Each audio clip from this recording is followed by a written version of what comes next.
guys, welcome to Antique Sprinklers. Today we have a really interesting rotor from Rainbird Corporation. It's their 34F Pact sprinkler, and when I got this thing it was pretty darn filthy, and I cleaned it up as best I could. It has a really, I love this dark shade of green that the rubber cover is, and I'll have some pictures that show it a little bit better so you don't have to try to squint your eyes or anything to see it. And then it's got a bronze case that cleaned up really nicely, and interestingly enough all the internals are plastic, and so it's called the Pact, as I mentioned, and I think that is a play on the word impact because it categorizes the drive for this thing, and you'll see it in the cutaway catalog sheet that I show, as an impact drive. And it says that it's silent, and I can attest that the only noise this thing makes is the water leaving the ports on either side of the turret here. It's a full circle sprinkler. It works well between 40 and 60 psi, 40 and 55 I guess, and it gives out about 2.5 to 3.3 gallons per minute depending on the pressure, and covers roughly a 30-foot radius or a 60-foot diameter.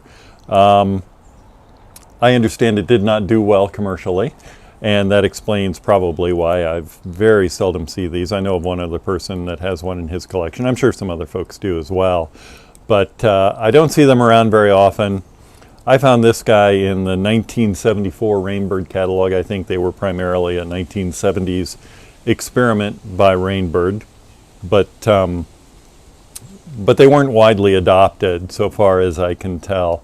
It does work pretty nicely though, and it has a pretty pleasing pattern, and was definitely directed at sort of that intermediate range turf market. And it's kind of too bad it didn't do better. It has a nice small profile on top, and it's a relatively short sprinkler. Just I'll hold my hand up for, to give you some kind of sense of scale on it.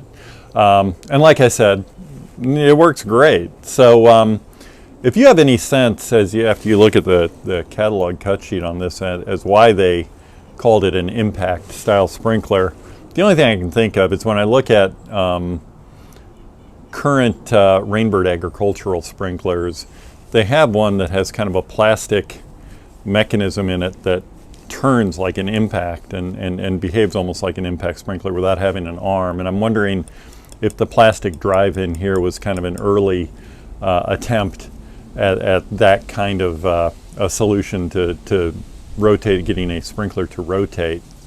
I don't have a ton else to say about this guy, other than I think it's a cool sprinkler. I think you're going to enjoy watching it in operation. I will take this opportunity to suggest that you take a look at the other folks I have on my playlist of other sprinkler videos that I like. There's a lot more videos being added all the time, and if you do like the channel, please feel free to subscribe, and if you hit the thumbs up button, that'll help more people see this particular video. So as always, thanks for watching.